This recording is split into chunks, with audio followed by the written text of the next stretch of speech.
Agroclimatic reason, कृषि जलवायु प्रदेश। आज हम एग्रोक्लाइमेटिक रीजन्स के ऊपर चर्चा करेंगे। कृषि जलवायु प्रादेशिक नियोजन यानी एग्रोक्लाइमेटिक रीजनल प्लानिंग की जो कंसेप्ट है वो पोषणीय उत्पादक कड़ी के रूप में विकसित की गई। इसे हम एफ कड़ी के नाम से भी जानते हैं। इसमें 4 एफ रहते हैं। पहला F stands for food crops, खाद्यान्न फसलें। दूसरा रेशेदार फसलें, फाइबर क्रॉप्स।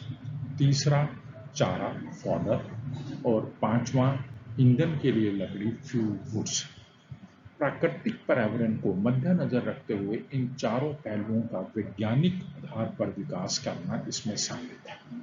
इस कंसेप्ट के अंतर्गत संसाधनों का समग्र मूल्यांकन, क्षेत्रीय आवश्यकताओं को ध्यान में रखते हुए कृषि का विकास करना तथा सहायक क्रियाओं, पशुपालन जैसे वानिकी आदि को क्रियान्वित किया जाना है ताकि आय में वृद्धि हो सके। इन संकल्पनाओं कंसेप्ट्स के निम्न उद्देश्य मद्देनजर रखें।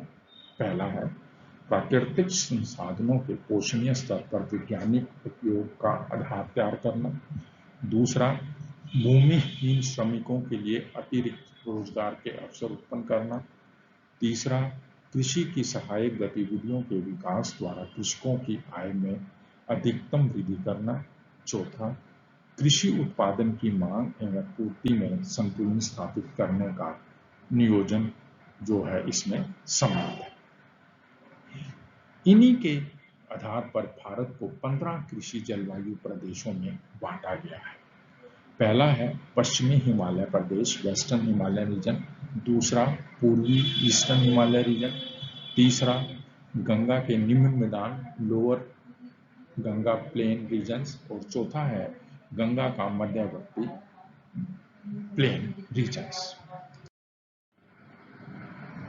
अब पांचवा है गंगा के ऊपरी मैदान, अपर गंगा प्लेन रीजन्स। छठा है गंगा पर मैदानी प्रदेश, ट्रांस गंगा प्लेन रीजन्स। सातवां है पूर्वी पठार एवं पहाड़ी प्रदेश, eastern plateau and hills region. आठवां है मध्य पठार एवं पहाड़ी प्रदेश, central plateau and hilly regions. नौवां है पश्चिमी पठार एवं पहाड़ी प्रदेश, western plateau and hills regions. 10वां है दक्षिणी पठार एवं पहाड़ी प्रदेश, southern plateau and hill regions.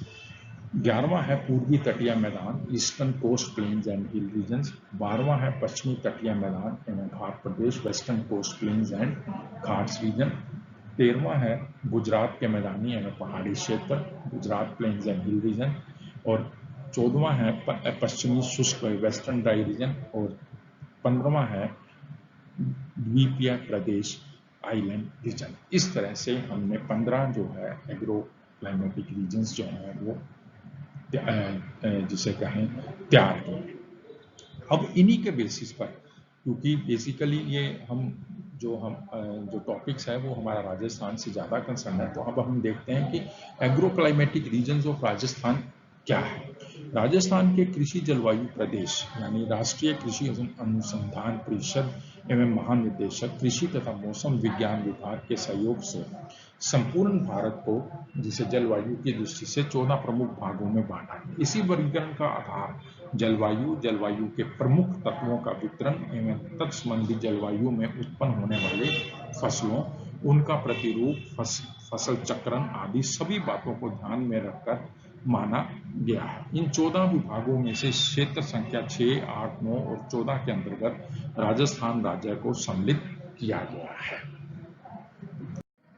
Zone first, शुष्क मैदानी क्षेत्र, एरिड वेस्टर्न प्लेन जो है ये आता है। इसमें फसलें कौन सी होती हैं? बाजरा होती है, खरीफ दालें होती हैं, तिलहन होते हैं। और इसके अंदर जो डिस्ट्रिक्ट आते हैं वो जैसलमेर है, बाड़मेर है, बीकानेर है, जोधपुर है। ठीक है। उसके बाद जोन 1B, सिंचित मैदानी उत्तरी पश्चिमी क्षेत्र, इरिगेटेड नॉर्थ वेस्टर्न प्लेन। इसमें कपास होता है, चना होता है और गेहूं प्रदेश है। इसके अंदर 2 जिले आते हैं, गंगानगर और हनुमानगढ़।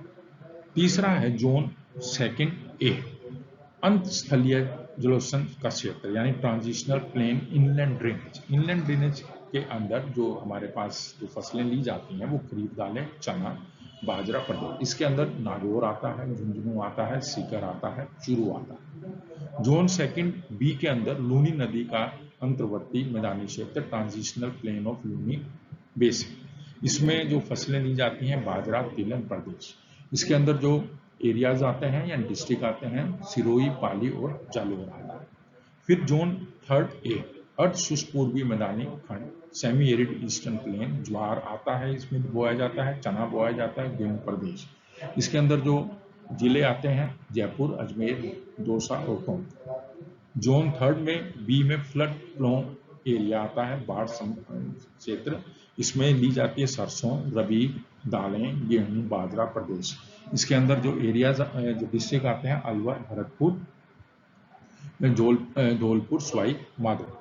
फिर जोन फोर्थ ए आर्द्र दक्षिणी मैदानी क्षेत्र सब भूमि साउदर्न प्लेन, अरावली हिल्स, इसके अंदर मक्का लिया जाता है, मूंगफली ली जाती है, गेहूं, रबी दालें ली जाती हैं, और इसके अंदर जो डिस्ट्रिक्ट्स आते हैं चित्तौड़गढ़, उदयपुर, भीलवाड़ा।